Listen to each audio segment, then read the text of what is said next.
Timnas Garuda emang moralnya lagi bagus-bagusnya nih warga bola. Gimana enggak? Dari 2 laga melawan tim yang di atas kertas punya kualitas jauh di atas kita, Witan dan kawan-kawan mampu mencuri hasil imbang melawan keduanya. Moral yang tinggi tersebut tentu jadi modal awal Coach STY menjelang laga versus Bahrain di Bahrain National Stadium, Kamis 10 Oktober. Komposisi skuad yang dipanggil pun rata-rata masih sama komposisinya seperti pada 2 laga awal. Poin plusnya lagi, 2 pemain naturalisasi terbaru yaitu Miss Hilger dan Iliano Rinsder juga sudah bergabung ke skuad. Sayangnya ada kabar yang bikin hati warga bola pecinta Timnas Garuda dak-dikduk nih. Kiper tangguh kita Martin Paes kondisinya sedikit diragukan karena cedera pergelangan tangan yang didapatnya kala bersama klubnya Dallas FC. Walaupun di awal sempat agak skeptis dan mengira kalau ini hanya akal-akalan timnas buat menipu calon lawan, namun sejujurnya kami juga sempat khawatir kalau Abang Paes beneran cedera dan dicoret dulu oleh STY untuk 2 laga melawan Bahrain dan Cina. Beruntung, update dalam beberapa hari menjelang berkumpulnya timnas di Bahrain menyiratkan kalau kondisi Abang Paes makin membaik dan segera bergabung bersama rekan-rekannya. So, kemungkinan kiper yang pernah bermain di Utrecht ini akan jadi kiper utama masih cukup besar kok warga bola. Ya, kalaupun Paes belum fit saat lawan Bahrain, kita masih punya Hernando ataupun Nadeo kok. Keduanya pun punya kapabilitas yang oke buat jadi backup.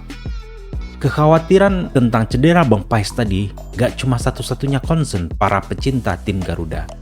Bek muda Justin Hubner juga masih dalam masa recovery cedera dan harus rela dirinya tidak dipanggil Coach STY untuk 2 laga mendatang.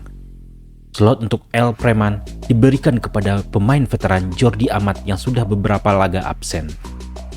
Terakhir sih Il Capitano sebelum Jai Izzes ini membela timnas kita saat kalah 0-2 dari Irak dan pemain JDT ini kena kartu merah. Menurut kami, Bang Amat kembali ke skuad timnas disiapkan untuk menambah kedalaman lini belakang dan juga karena STY butuh sosok berpengalaman di lini belakang timnas yang walaupun mentereng tapi masih pada muda-muda. Lini tengah dan lini depan terbilang tidak ada kejutan berarti. Tidak dipanggilnya Ramadan Sananta pun sebenarnya juga sudah bisa diprediksi karena belakangan ini STY mulai menaruh perhatian ke Malik Rizaldi, winger milik Persebaya Surabaya. Tapi gak join timnas bukan berarti Sananta langsung update IG story bersih curhatan kok warga bola. Bocahnya tampaknya cukup fokus latihan demi mempertajam diri dan join timnas di International Matchday berikutnya. Nah, kalau sudah udah komplit, saatnya kita prediksi line up melawan Bahrain nanti. Kalau untuk formasi sih kami yakin STY dijamin masih akan bermain aman dengan formasi 5-4-1 ketika bertahan yang akan berubah menjadi 3-4-3 saat menyerang. Formasi ini balance untuk bermain game tandang melawan pemain Timur Tengah yang terkenal cepat dan tangguh di kandang. Kiper tentu saja diisi oleh Martin Paes. Postur yang lebih tinggi dan besar serta pengalamannya bermain di Liga Belanda dan MLS diyakini menjadi nilai tambah kala menghadapi Bahrain yang bukan tim kemarin sore dan dihuni oleh pemain-pemain berpengalaman. Kehadiran Paes harusnya bisa meredam Bahrain yang rajin menyerang lewat sayap dan sering memberikan crossing-crossing ke kotak penalti lawannya.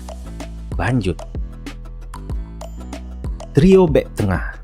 Absennya Hubner membuat persaingan di lini belakang sedikit longgar. Idealnya menurut kami, lini belakang akan diisi oleh Jai Izzes di bek tengah sisi kiri, Jordi Amat sebagai bek tengah, dan Miss Hilger sebagai center back di sebelah kanan. Ketiga pemain ini adalah trio penuh pengalaman menjaga penyerang-penyerang terbaik Eropa.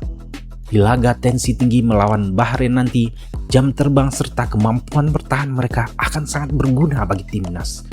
Dan ada alasan kenapa Jordi yang kami taruh di tengah-tengah alih-alih Hilger.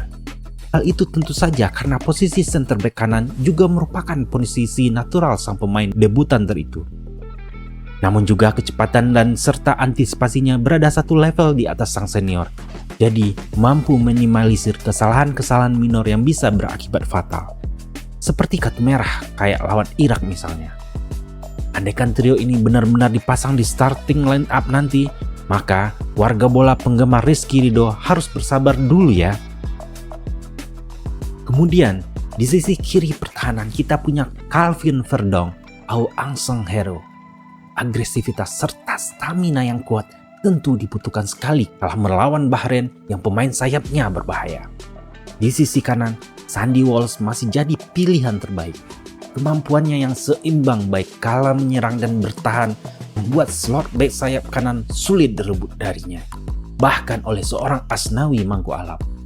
Selagi Kevin Dix masih belum bergabung ke skuad Garuda, kami yakin posisi ini masih akan diperebutkan oleh Bang Sandi dan Asnawi. Nah, untuk sistem pertahanan timnas, menurut kami STY masih akan tetap bermain dengan sistem pertahanan rendah terlebih dahulu, at least hingga babak pertama.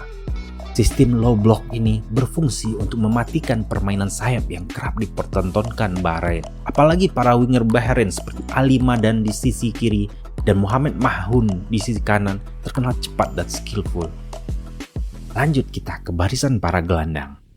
Di lini tengah, duet center midfielder Il Profesor Tom Hay dan abang ganteng Nathan Chow masih jadi pilihan paling aman bagi timnas.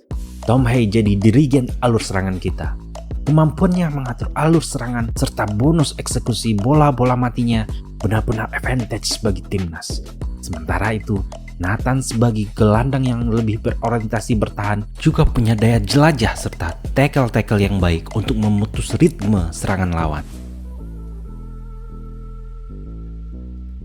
Lalu kita masuk ke bagian yang juga gak kalah menarik, yaitu trio lini depan.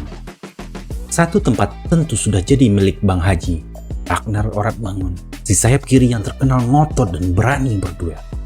Sementara itu El Clemmer, Rafael Sri juga masih jadi pilihan utama Coach STY karena work rate dan ball keepingnya yang bagus dalam menunjang skema STY.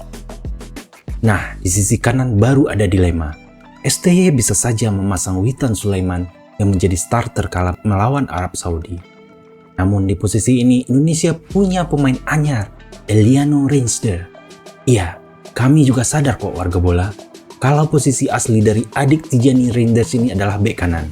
Dia juga bisa bermain sebagai gelandang kanan, winger kanan, bek kiri, ataupun winger kiri. Si paling versatile yang tentu saja membuat squad STY senang. Apalagi trio lini depan Indonesia gemar melakukan rotasi. Jadi klop kan warga? Selain para pemain inti, Coach Shin tentu juga punya beberapa pemain yang bisa dimasukkan di babak kedua untuk setidaknya mengubah alur pertandingan. Yakob Sayuri contohnya, bisa dimainkan oleh STY kalau Bahrain staminanya mulai kendor di sisi kanan, atau memainkan Marcelino Ferdinand bergantian dengan Tom Hay yang biasanya di menit ke-60 mulai menurun.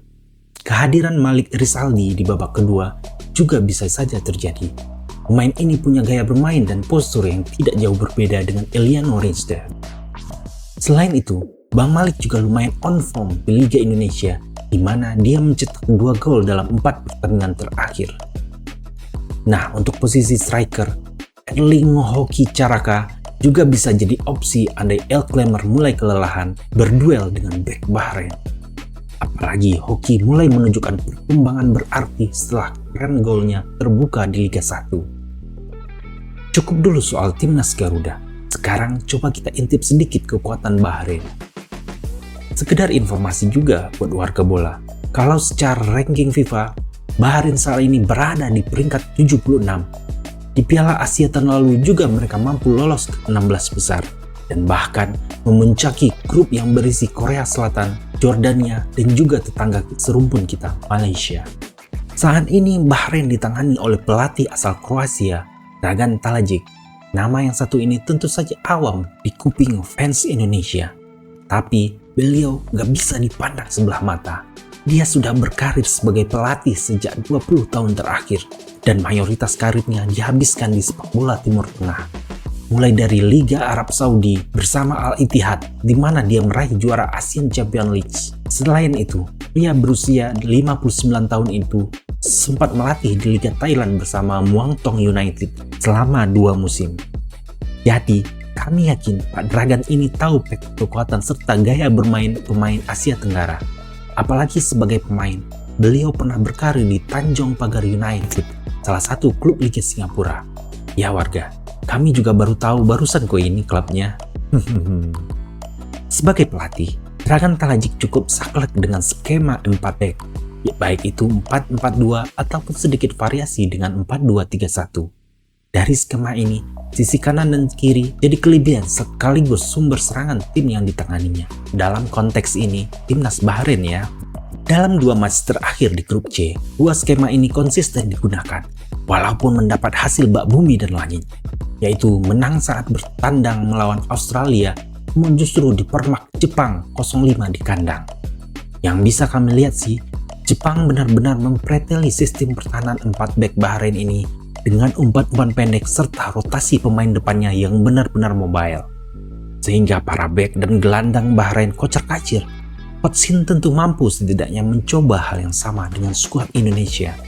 Makanya Shin Tae-yong membawa 2 pemain sayap cepat, Liano Register dan juga Malik Rizaldi dibanding striker lain seperti Ramadan Sananta.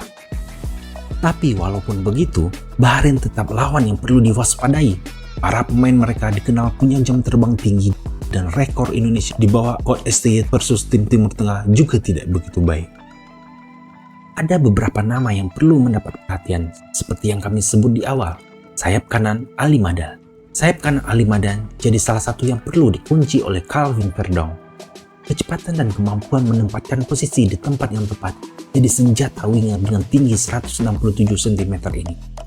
Belum lagi kaki kirinya juga cukup mematikan. Perannya sebagai inverted winger jadi krusial dalam skema 4-4-2 atau 4-2-3-1-nya Bahrain. Rekor golnya juga lumayan, 11 gol dalam 74 caps. Jadi pemain satu ini benar-benar harus mendapat perhatian ekstra. Ingat kan warga bola, pertahanan kita sempat diacak-acak oleh Ali Jassim, winger Irak dengan gaya bermain sam.